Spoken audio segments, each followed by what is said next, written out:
Let's do it. Hello, Well, Jarrod. How are you? I'm doing well, Mr. Your Davis. hair, your hair. It exists. It's This there. this is a is this like a quarantine thing or is this like a life choice? Uh, a life choice. It's a bit of both, really. It started a year ago, a little over a year ago, Yeah, I bet. when we were going over to the UK to do a tour. And I cut my hair right before we went. This would have been in like April or something of last year. And originally, I forget all the details, but we were supposed to go over, do a handful of shows, fly home, and then fly back over like a month later. And once we were there, we kind of realized that that made no sense at all. Um, to spend multiple international flight money when you didn't have to. So we ended up staying over for like 3 months solid. I missed your point for a second there. Were you saying that you were going to fly home to get a haircut? No, no, no, no. We had like a period where there were no gigs. How good is your barber? Oh, Okay, excellent, I got obviously. I got 2 days off in between shows. Yeah. I'm going to Nashville to get a haircut. No, no. The point was we had a stretch where there were no gigs between like festivals and tours and everything, and so we were going to fly home, be at home whenever we had no gigs, fly back to do, I think it was a festival, and then we realized that that was going to be financially ludicrous, and so we decided we would hang around the UK for like a month where we didn't need to, and what that ended up meaning was I went like 3 months without a haircut. And so then I thought, well, I've already got a 3 month head start. It's been like 10 years since I've had long hair. Maybe I'll just let it grow for a while. And then lockdown hit, and it's like, well, I'm definitely not going to cut it now. What's the point? You know? Yeah. So it's a little bit both. And here you are, like a majestic lion. That is quite the mane. Yeah. Well, thank you. See, Well, it's got a little shimmer and bounce to it as well, which is nice to see. I've seen pictures of you as a younger man. It was like dead straight, like down to your bum, wasn't it? It was like, it didn't quite go down to my hind quarters. My middle of my back was as long as it got, but yeah, it was very, very straight. it was And I think very, very the longer ill-advised. it would get straight again. Ill-advised. Yeah, it's not going there. I can Yeah. promise you that. Oh yeah, I will swim the Atlantic myself and rip it from your head before I let that happen. Don't you worry. No, I no, think not that. Why are we talking about hair? I mean, like, I have no Jesus, idea. I mean, like, I've been just hacking mine off since the Yeah, I 90s. was gonna say yours is short, mine isn't. Eh, Uh, yeah, Conversation over. What else you got? yeah. Well, I mean, it's not like there's anything happening in America right now. No. Yeah, I was gonna say there's been a lot since we last attempted this. Yeah.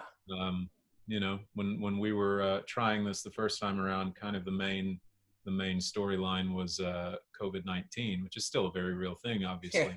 Yeah, That we hasn't haven't gone quite anywhere. solved that yet. We've just got another distraction to just pile on top of it. Yeah. Exactly, yeah, and arguably a distraction that certainly needs to be at the forefront over anything else, really, at the minute, Yeah. in my opinion.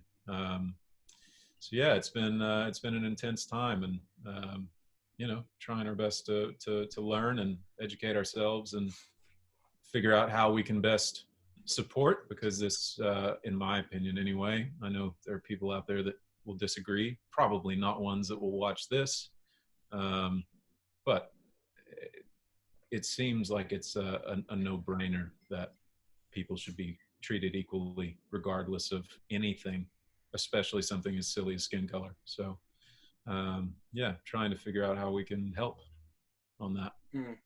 in any small way we can. It's a tricky one, um, particularly for someone like me, and by that I mean a white man from America.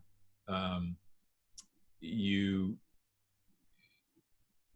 I think it's important to be approaching this with a lot of humility, and understanding that while I very much support people in the Black community, I don't have the first clue what it's like to be a Black person in this country, and I never will. It's impossible for someone like me to even come close to grasping what that's like, because for me, growing up, walking down the street was no big deal. I never considered that anyone might be afraid of that, or you know, whenever I've seen cops, I've gotten scared, but I've gotten scared because I thought I might get a traffic ticket, not that I might die. You know? Yeah. And that's a pretty, when you know, that's stuff that I've never stopped to think about, to be real honest, because I didn't have to think about it. But once you start considering that, and how vastly different my existence up to this point has been than someone who could have grown up 2 doors down from me but is black, that's a, you know, it's an eye-opener, and it should be an eye-opener. And you know, so we're trying our best to figure out how we can be supportive and of service, but also not approach it from a shouty, grandstanding perspective, because to be quite honest, my voice as a white male from America should not be the voice that people are hearing over people who have actually experienced this, you know. So I just want to be thoughtful about it, you know what I mean? Yeah, I think it's, whenever you hear sort of white people talking about evaluating, you know, how big or how not big the problem of racism is, it always puts me in mind of like a blind person evaluating the work of Picasso. It's like we don't have the necessary faculties to join the conversation. So I feel like it's more a case of like I say, humility, but also just complete confession of ignorance. Yeah. And it's sort of, it's not our place to talk, it's our place to listen, to be told to shut the hell up, and to, you know, in whatever way we can try and shift the needle in increments towards, you know, that place we all want to get to. Yeah, absolutely. What are you drinking? What am I drinking? Today I'm drinking a rye whiskey. This one here, I don't know if you can see that or not. Michter's Straight Rye. Okay. Which I've been a fan of for a long time. As whiskey goes, when speaking of whiskeys that originate here in America, I'm definitely more of a rye guy than a bourbon guy. I just think they're more interesting. They're kind of spicier and peppery, and, you know, taste of something where a lot of times I don't think bourbon tastes of much, personally. It's more of a sort of a physical reaction than an actual taste that I often get to bourbon myself. But Yeah. as we discussed on our previous attempted conversation, I have one taste bud that can only differentiate between chocolate and anything that isn't chocolate. And so, like, for me, I'm. Yeah, if you're gonna have one, that's a good one. Yeah. I'm not really a fine-tuned guy when it comes to certain the palate of beverages. But, well, then, speaking of your tuning, fine or otherwise, what's in your mug? Well, I just noticed while we were talking before, I'm totally rocking the Philadelphia thing today. I've got my Philadelphia Independence mug and my WXPN t-shirt on, so I'm still flying the flag for Sweet Home Philadelphia. I have decaf tea is what I'm drinking. Tea. Yeah, come on, man. It's like 2:15 in the afternoon here for me, and I'm on the whiskey for the very cause of us having this chat. Well, I similarly thought that you know, let's not make this into like a booze thing like that. I don't want to suggest to the wider world that you, or indeed I, have a drinking problem. I mean, this may suggest that I have a prostate problem, but that's another matter entirely. That's an age thing, right? Yeah. Decaf is like, it breaks my heart, because I mean, I've been a tea drinker for forever, and to the point where I always thought that I was immune to caffeine, until it turns out that, like, I mean, I don't really want to put too fine a point on it, but like, I'm just peeing all the time, and it's like, it's got to stop. And apparently, like, caffeine is kind of part of that issue. So I'm trying to lay off a little bit. So there we go. I've shared a little bit more than I wanted to today. Mission accomplished then. Yeah. Well, what's happening down there other than your frequent visits to the loo? Well, my last few weeks has been dominated by the the potential and indeed the reality of playing a gig from this very garage that I speak to you now from. So I did my, well, a new incarnation of a show called Milk and Cookies on Sunday night, which is my fundraiser gig, which, you know, it happened. It did. Nothing caught fire, and as far as I'm aware, everyone was able to see it, and the technology held up. So I was happy enough with that. And we watched the whole thing here. Claire and I did, and we were both, as I mentioned to you, fairly convinced that you had actually just pre-recorded it all, because it was too smooth and too slick to have been anything else. But I stand corrected and happily. That was purely. I'm off the decaf and I'm onto the good man again now. That was a little thing we called rehearsal. I didn't rehearse any of the songs, but I rehearsed the editing quite a lot, because for anyone who missed the show, it was not only performed, you know, live musical performances, but I also had sort of like video editing foot switches that could sort of bring in bits of other video and stuff. And it was kind of overcomplicated, but I enjoyed that part of it. It made it feel more like a TV show and a bit less like just standing in my garage singing songs to a blank wall, which is what was actually going on. But, well, it was fun. Yeah, that is what's going on. But there are plenty. As of now, I believe we've raised over £8,000 in British money. So that's like $1 million in the US, right? At least, yeah. I don't know what the exchange rate is, but I'm pretty somewhere sure around there. Yeah, 8,000 to $1 million, I think, is about right. So that was good. You know, ultimately that was what it was for. So you know, the money's in the bank, and I think I might make it a fairly regular thing. Good. Well, maybe, I hope you do. Not crazy regular, like, you know, once a month maybe. A bit of time to wind down. Seems like a good plan. I loved the big introduction that you got. Who was another friend of ours, if I'm not mistaken. Yeah. I tapped up our dear friend and mutual occasional drummer, Joe from London, who just has he's got a good voice for you know, stuff like that. If you want proper cheeseball British announcer voice, he's got the chops for it. He's got it. Yeah. Yeah. In fact, you know, because we're not having this conversation live, I'll just drop it in here. This is what he sounds like. Ladies and gentlemen, gold, solid gold. Yeah. Well, what else? Anything else since? I mean, I imagine Milk and Cookies was a pretty all-encompassing endeavor. Yeah, so I mean, apart from that, I've just been struggling with real, like, first world problems. I went down a child's slide into a child's paddling pool with my iPhone in my pocket, and it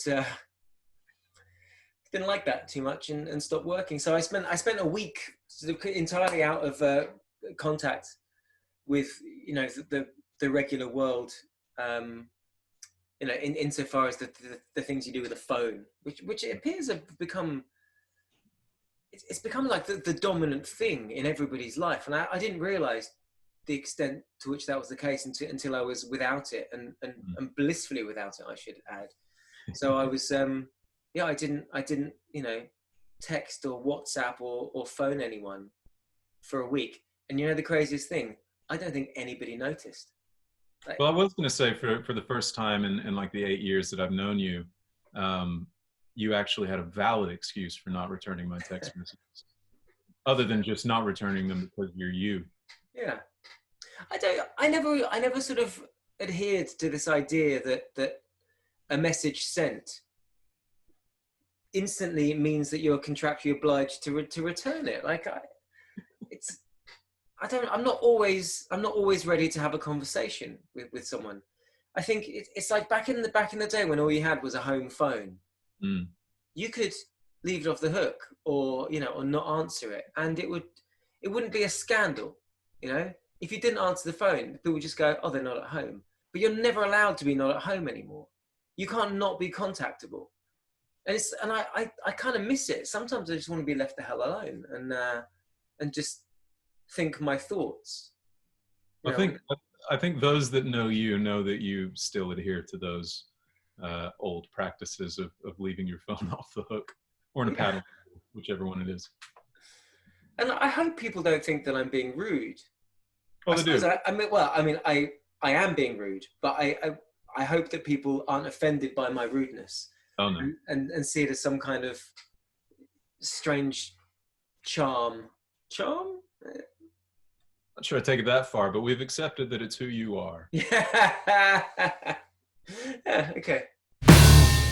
Anyway, your end, what's going on? Tell me everything. What's going on? Well, we sort of touched on it on the last attempt. We've been doing weekly live stream shows, which we agreed to do at the very start of lockdown. And then I don't think we quite understood just how much of an undertaking that was going to be, but it's been a lot of fun. It's given us a way to know what day it is in the week.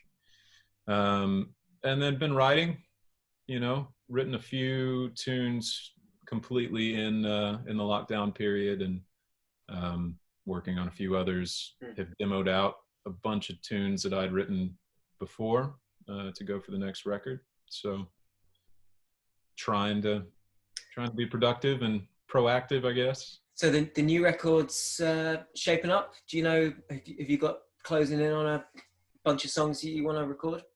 Yeah, I think I've got like 16 or 17 tunes. Oh, too many. That could be in the running, but I'm kind of zeroing in on 10. Yeah.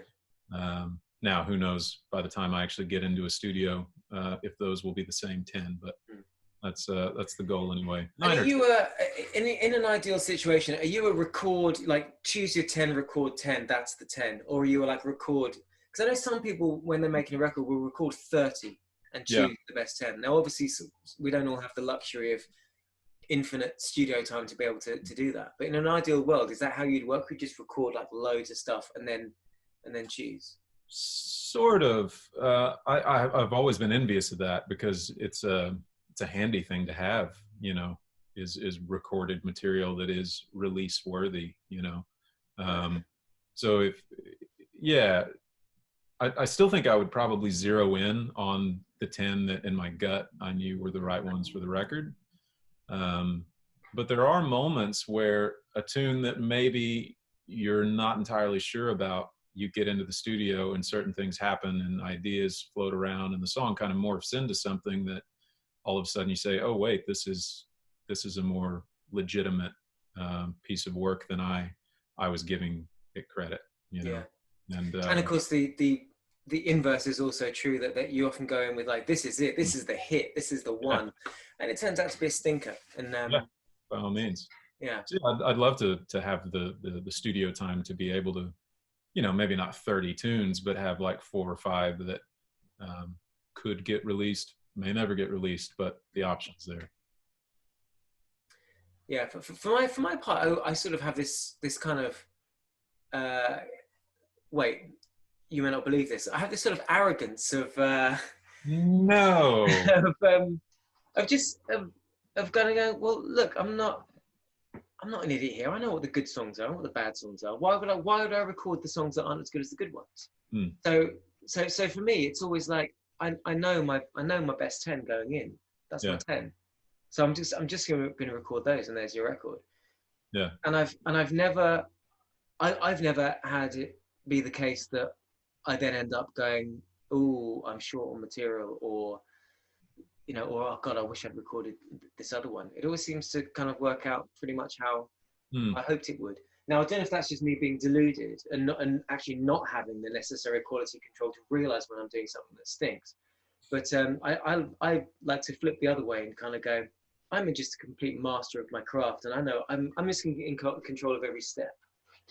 But so I always sort of am a little suspicious of the people who do say like, oh yeah, we recorded 30 songs and chose the best 12. I mean, I was like, why bother recording? You must have known. You can't really have thought. Yeah. If that was the case, that you thought they were all contenders, it's like, you probably don't know what you're doing then. Like you can't. Because isn't part of the point of writing songs that it's all about. For me, the great skill is it's evaluating ideas. This idea is good. That idea is bad. This is how you whittle away all the nonsense ideas, and you end up with what is a good song. It just would suggest that you're not good at that if you just keep everything all the time. Yeah.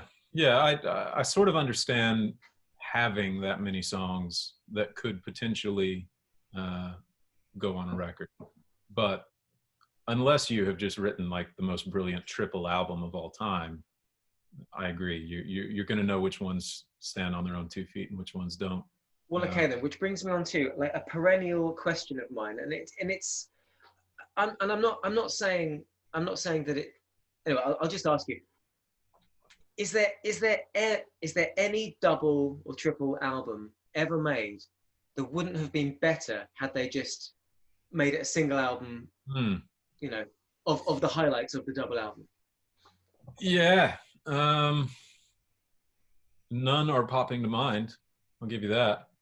You know, I mean, there aren't many records at all where I would say there's not at least one somewhat subpar tune in the mix.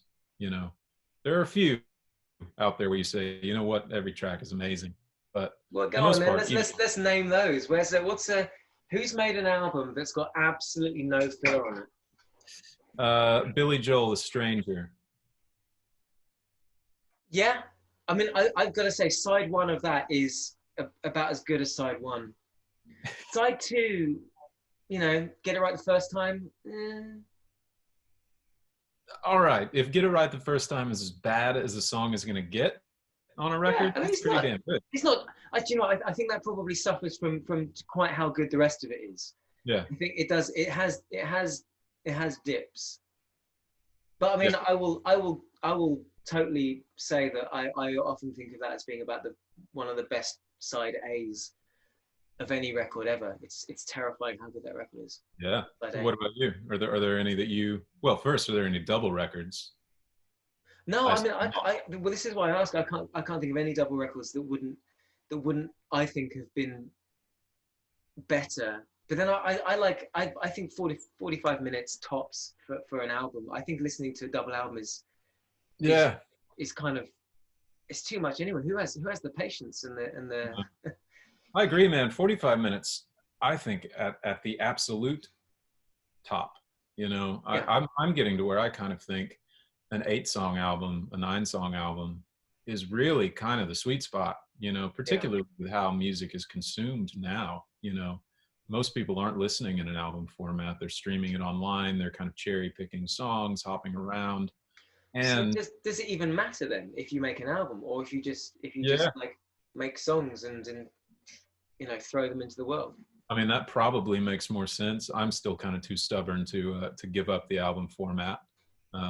But I do think there's something to be said for, rather than releasing a 10, 11, 12-song record, when a lot of people expect new music a hell of a lot sooner than they used to. You know, whenever I started making records, which wasn't that long ago, an artist would go 2 to 3 years regularly without releasing new music. And nowadays, like, people expect to get at least some kind of release multiple times in a year. Yeah. You know? And I mean, I was gonna say your recorded output has been particularly yeah, it's few and far between. Wait, so when did your first record come out? 2009. Second album? recorded 2011, came out 2012.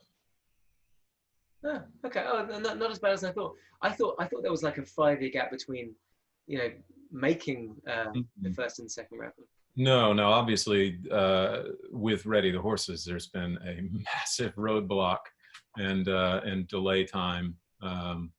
But hopefully that's not. Which is ironic, because that thing got thrown down in like 4 days, wasn't it? That was, it was mega quick. Yeah. It was. Yeah, I think it was like 3.5 days of tracking, or 4 days of tracking, I think. So yeah, it was very fast, and then a lot of fun. Very had a blast. Yeah. Times. The process of getting it released worldwide, not as fun. Yeah. making it really fun. But I mean, this is the thing for me. Like the first time I ever made a proper record in a proper studio with a proper producer for a record label. He was a very wise guy called Hugh Jones, very experienced producer, and every time that someone from the label came to visit us in the studio, he was very nice to them, and then as soon as they left, he was like record labels, he would say, and this is what he said, record labels are fantastic until it comes to making a fucking record. And then it's just the worst. Just hated them, hated having them around us. Yeah. Sorry, a little bit of hi-hat there for you. That's all right. It was appropriately timed. Yeah. But yeah, the business of releasing records is the most boring part of the business of releasing records. Like making records is great. Yeah. Writing, touring, lovely. But good. I just got no interest in it. It's so boring. Yeah, very boring, and you know, more often than not, just like beating your head with a ball peen hammer. Yeah, and I've gotten to the stage in the last few years, certainly, where I felt a great release of the tension and pressure to do with releasing records, just by really not caring about the release. And I know that's a really awful way to run a career, but of course I'm not running a career. You know, I'm a human being and who happens to make music. So like, yeah, by, you know, I don't do PR. I don't you know, I just make a record, make it available to the world. If anyone wants it, they can have it. It's not my job. You know, if you don't buy my record, it's your loss. It's a great record. I don't care if you have it or not. The important thing is that it got made, and now it's got made, and now I can do something else. But like, yeah, I got no time for promoting things. It's so boring, and I'm not good at it. Well, you don't try. You don't try to be good at it. Yeah. But that's because it's boring. Yeah. Yeah. Like life's too short to do things that are boring, don't you think? I mean, unless you have to. I know that sounds like a really entitled thing to say, but I kind of think if you're somebody who has, through luck or judgment or whatever, got to a position where they can do the thing that they love to do a lot, you know, all the time, why would you then temper that by doing a load of stuff that you really don't want to do? You know, that for me it's sort of, you know, that you know, the cliche of living the dream. Why would you then like clamp on bits of nightmare onto it? Just like just do the dream bits. If you know, it doesn't make any sense to me that you wouldn't just do the bits you like, and not do the bits you don't like. If that is an option, I think virtually everyone would take it. But it is an option, isn't it? An option for everyone? Well, not really. Not if you're relying on that to pay bills. You know, like. Oh, but you know, bills. You know, bills. Don't pay them. You know, I don't know. Again, it's almost like it's kind of like the thing we were talking about before about white people evaluating racism. It's very easy for me to say, you know, music doesn't need to pay the bills, because music does pay the bills. You know, and I'm very, very lucky that I get to not try hard at making money out of music, and it just about covers the bills. But I live a very inexpensive life, you know, deliberately. I live in a very inexpensive part of the country, and I keep my life nice and small, and we don't do fancy flash things. And as a result, I can sell very few records and make a very small living out of music, and it covers the costs. So I'm lucky in that respect. So yeah, I shouldn't be telling people, you know, don't worry about the money. The money's, you know, money will take care of itself, because, you know, not everyone's as fortunate as I was to basically have got started out in the 90s when they just threw money at everyone who was in a band. Yeah.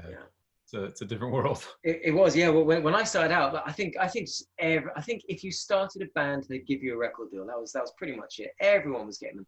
Some god awful bands were like putting out records with, you know, with labels, and that was back when labels paid you to go on tour as well. because it was without wanting to get back into the business that I said I was really bored by. It is really interesting to know that, like, I never even was aware that gigs earned money until seriously, at least a decade into my career, did I realize that when people buy tickets to gigs, that money goes somewhere. Because like I never considered it. It was It's a vastly different experience, you know. I mean, we've talked about this at length many times. But these days, and I didn't come in then, you know, I came to music a little later and didn't really even start playing gigs until I was like 21, you know. Hang on, so did I. How much older am I than you? Do you want to know that? Yeah, what age are you now? 34. Okay, 42. So yeah, I got a bit of a head start in actual years, and I think you started playing music earlier than I did as well, if I'm not mistaken. Well, yeah. I mean, I started playing music when I was 16, but you know, like, as in that's when I first learned when I first bought my first instrument. Yeah. And when was I actually doing it? So I started my band in 97, so I would have been 19 then. Yeah. Okay. And then we didn't get signed until I was 22, I think. All right. So we first started touring properly. I was about 21, 22, I think. Yeah. So yeah, it's a very, very different industry that I came up in, where touring is really the only avenue to have a, you know, ghost of a chance at making a living or anything. And so and for me personally, a lot of people aren't like this, but I never really had booking agents, didn't get a manager until years down the line. So, you know, I had to book every gig on my own, had to get myself there, all of that. So if you're coming at it from that angle, you do very quickly learn how much money you should be making, how much of it is being pocketed by somebody else, you know, and how you can streamline those things. How much of it can you do on your own to maximize what you're bringing home? You know, these are all things that I think people who came up when I did or are coming up now have to. It's just part of it. You just have to consider it. You know? And I think that's something else, you know, that I've always struggled with, because I think it was always, like I said, I totally know that I'm utterly privileged to have kind of got my start out when things were way easier, and like people just did everything for you in that regard. So I think, like I said, I came to the idea of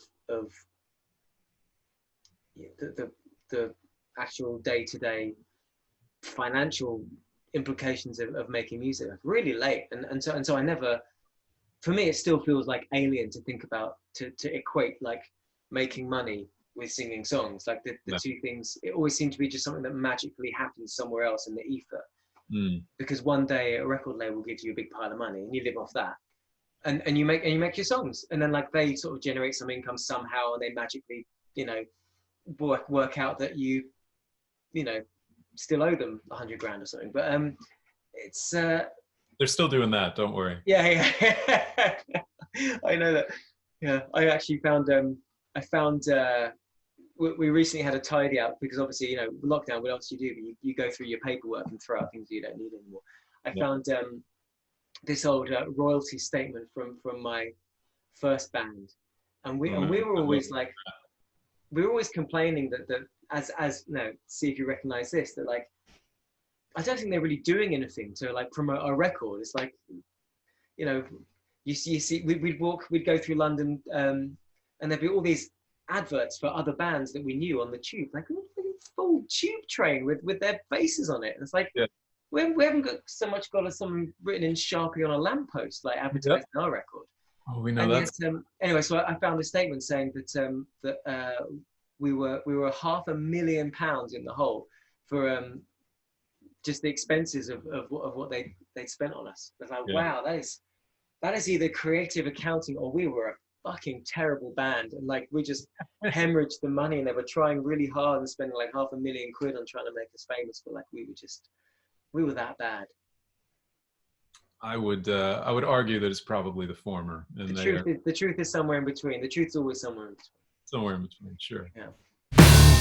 Talking about records, you have one? Is it on the way? Is it happening? Well, at the beginning of the year, before COVID was a thing, I think I foolishly said earlier on in the year that I was going to hopefully put out 4 albums this year. I do remember that, yeah. Yeah. Now I've done one, which is my live record that I did, Yep. which, you know, don't know if they count or not, but you know, I think it's Counts. valid. It's a record. That's out. I'm only on Bandcamp at the moment, largely because I found that that's a very just a really easy way of putting songs out into the world. Mm-hmm. I don't know if it's a good thing to do, or whether it's as a format goes, it's, you know, I don't know.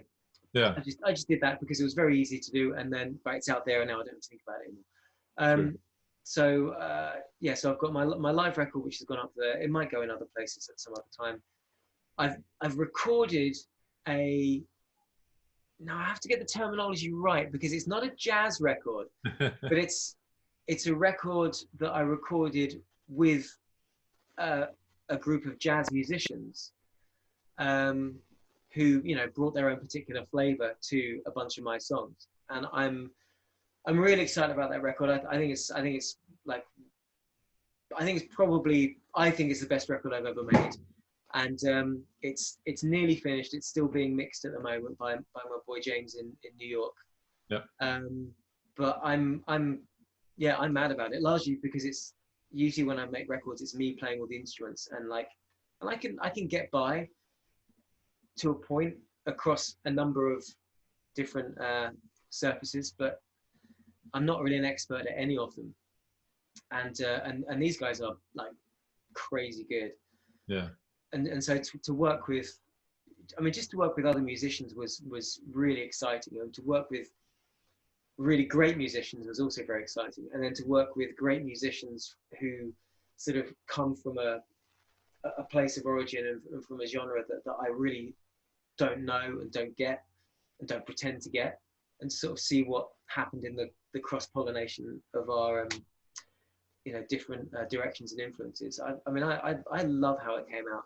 And again, like we were saying with your record, we recorded it in, I booked 2 days in the studio, and we probably could have done it in one. And we had no rehearsal either. We had no rehearsal, and they'd never heard the songs. Amazing. So they told me how they wanted the songs like charted out. So I just made charts of the songs. So just very basic, like this, you know, the chord progression essentially written out for them. Put the music in front of them, count to 4, and it was like, that's the best thing I've ever heard. It was astonishing. I can't tell how exciting it was. And like as someone who has been making music for 20 years, it's like I've never been as excited to make music as I was when those guys started playing. It was just like I couldn't stop grinning. I could barely sing my vocal parts, because like I was just grinning like a child at how awesome it was to work with those people. So yeah, so you know, all these years of being sort of you know, hardened and cynical, you know, there's still things about making music that just I just love it. It's such a joy to be able to do. Absolutely. And it's such a cliche thing to say, but when you do get into a room with other musicians and everyone is putting themselves into it, not all the time, but sometimes something pretty magical feeling happens, you know, and there is this energy in the room. And I'm not the kind of guy that says like, oh, you should just listen to the energy.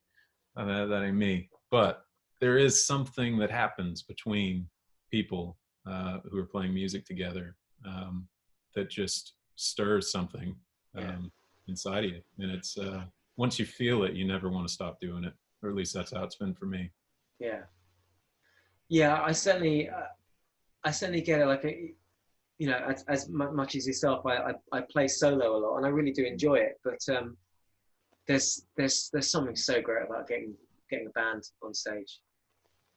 Just, I mean, as much as anything, noise. I love noise, and I can make a lot of noise on my own. Don't you worry. But just the racket of a bunch of people, yeah, making music. It's one of the things that I feel really sad about when I think about like musicians who don't enjoy it, and there are some. Yeah, there are. Yeah. No, I don't want to mention any names, but I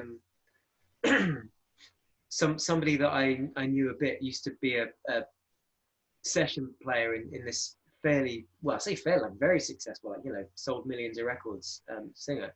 And she just like was like, pays me lots of money, don't like it, you know, whatever. She said, if I won the lottery, I'd give up singing. I was like, I think you pretty much have won the lottery. Like, you've sold millions of records. Like, yeah. I don't know who's got all the money from that, but yeah, but that's just depressing. Like, I don't know.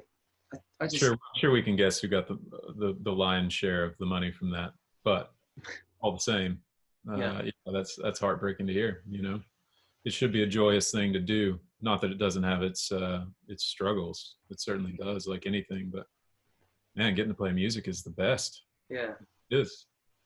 And again, maybe we are being overly simplistic about it because we get to tour in a relatively, I mean, not in a flamboyant fashion. You know, we're not on sleeper buses and stuff, but you know, like, as in, you know, we play in proper venues rather than, you know, like biker bars and stuff. Yeah, you know, sure. We're not playing in cafes while people talk. Yeah. You know, people are buying tickets and coming to a music venue to see music, and that in itself, I think, is a real, you know, I definitely consider myself very lucky to be able to do that and actually have attentive audiences who want to be there. Yeah. Yeah, I forgot where I was going with this, but yeah, music, eh? Playing live, it's the best. Can't wait to do it again. Yeah. I kind of wish we hadn't started this conversation. I'm starting to get a bit nostalgic and a little bit sorry for myself. But for the time being, like, how have you found playing online shows?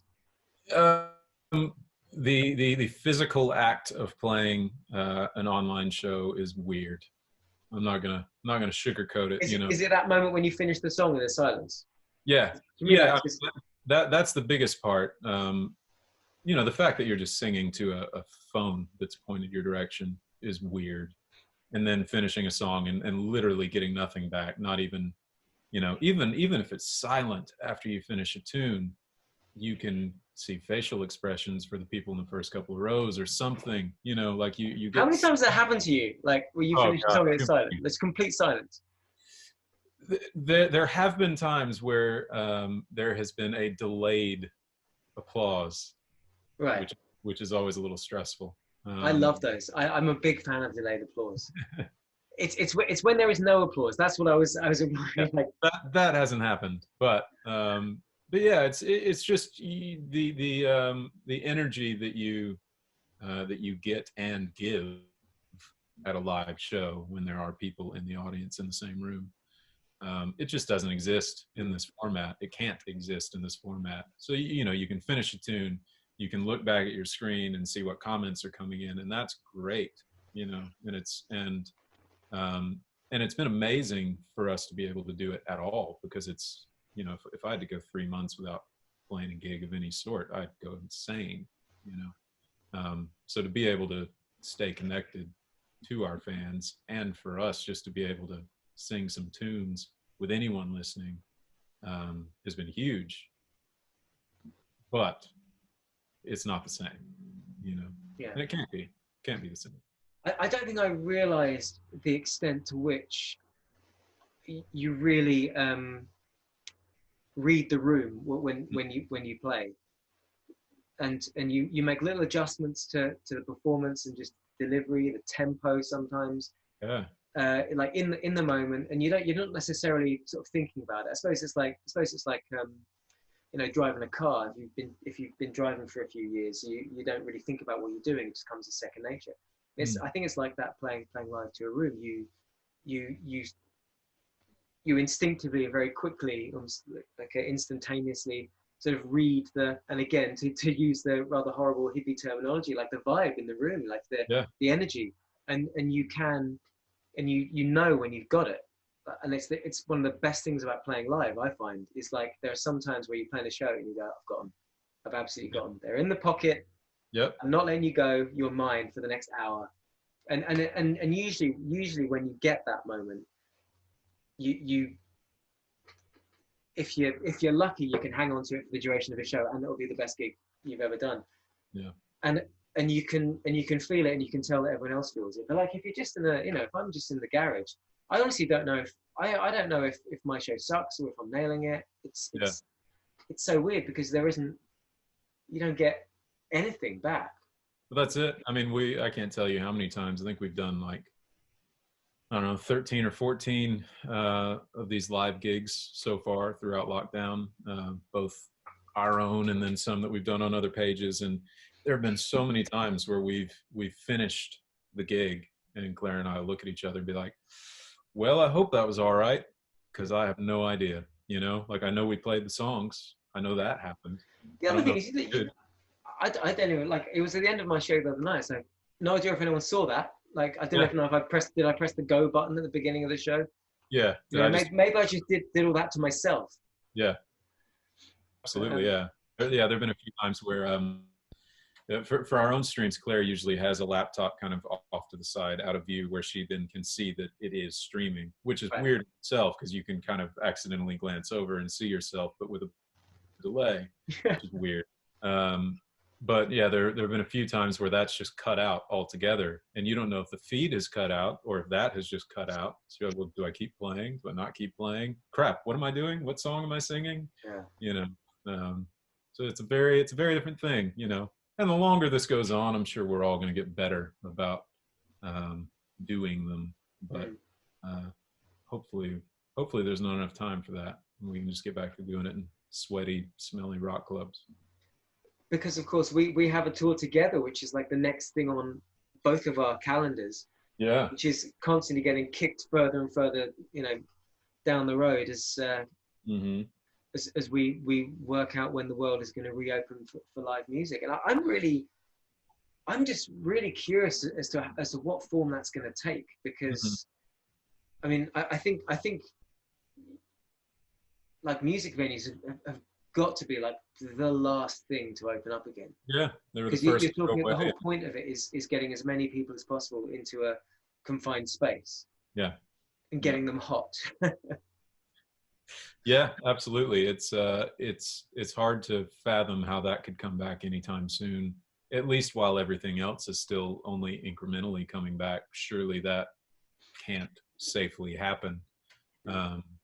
And there's I know you and I have talked about this before too. As an artist, as much as I want to get back on stage and want to have people in the room and be singing songs again, there's the other side of it that says I don't want to err on the wrong side. I don't want to rush to say, well, everyone thinks it's probably okay, maybe, so let's give it a go, and then find out that actually you've just done a huge disservice to everyone around you and everyone that's come in, and then everyone that they come in contact with, so I think it's one of those things that we have to be really thoughtful about when we do bring it back. Yeah,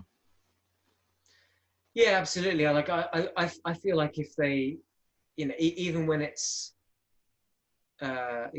legal to do it, I still don't know whether that's going to be enough, because you have to consider that you have, to an extent, a duty of care over the people who come to your shows, and just the very fact that you are asking people to gather on your on your account to come and see your songs, that feels like a big responsibility. Yeah. And especially because as I'm getting older, like there are some guys who come to my shows who are kind of advanced in years, and you know, I don't want anyone putting themselves in a position that they shouldn't be in. Just to, you know, just to hear me sing my dumb songs when they could just have me yell it out from the garage. So if this carries on, you know, if because we don't know how it's going to play out, and when this whole episode is going to be finished. In the meantime, have you thought about contingencies for getting your record made? If, you know, if you have the songs ready to go, you know, obviously right now you can't just stroll into a recording studio. Yeah. Yeah, I've thought a bit about it. I mean, I'm still hopeful that that the time will come in the not too distant future where being in a recording studio with only a handful of people and not actually having to be that close to one another will be okay. You know, it'd be great if that could happen by the end of the year or early next year, something like that. But if that's not possible, then yeah, I mean, I have a very humble, very shit recording setup here at the house. But I could make a record that way, you know. It wouldn't be the record I would like to present to people. You know, it wouldn't sound, as far as just sheer sonic quality, it wouldn't sound the way that I would like it to sound. But can I record music and release it? Yeah, absolutely. And so, yeah, in a worst case scenario, I could make the record right here, you know, and send files to a drummer and have them play drums on it, and a bass player play bass on it, you know. And I have friends that are doing that exact same thing right now. They have some really nice recording gear, so it makes it a little you know, easier to make that leap. But you know, one way or another, we're gonna make a record. Yeah. Or you just don't make that record, you make a different record.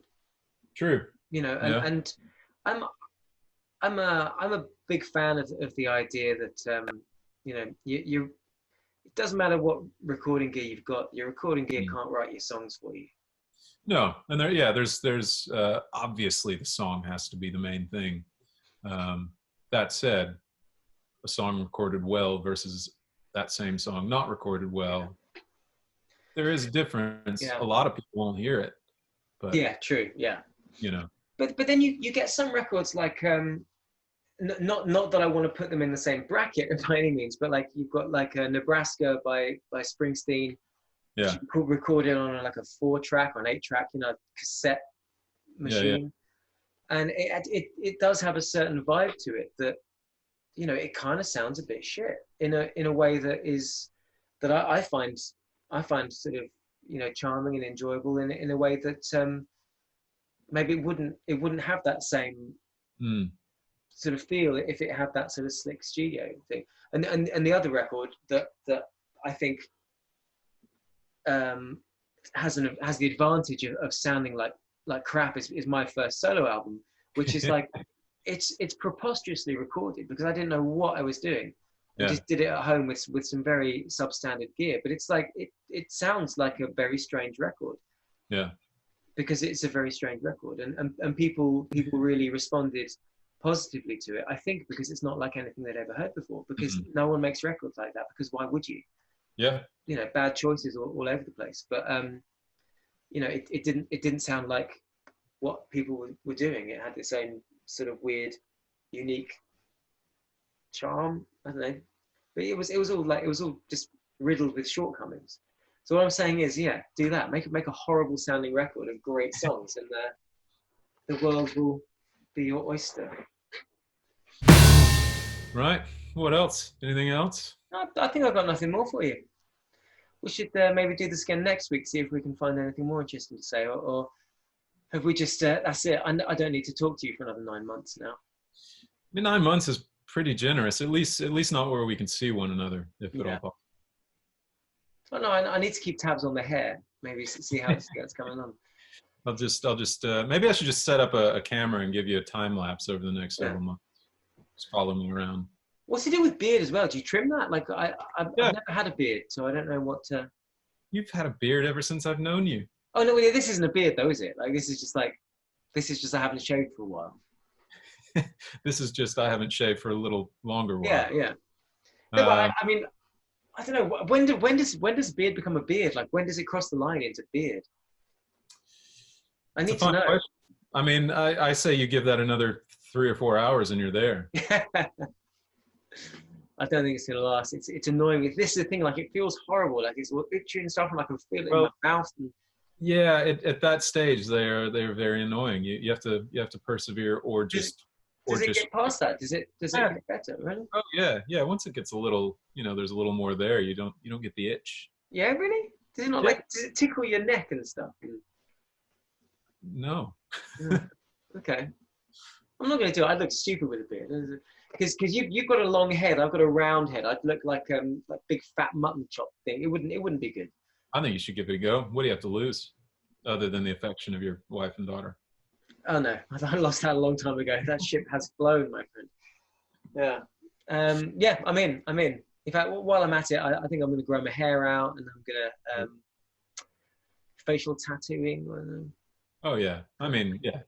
That's just as impermanent as growing a beard or your hair. Go for it. Cosmetic amputation. I don't know where to. I think we'd all appreciate that, David. Yeah. Right. Well, this has been fun. Let's do it again. All right. Well. Do take care. Stay safe. And yeah. Love to the family. Give my love to the gals. Yeah, we'll do. Good night. So, Cheers. Cheers.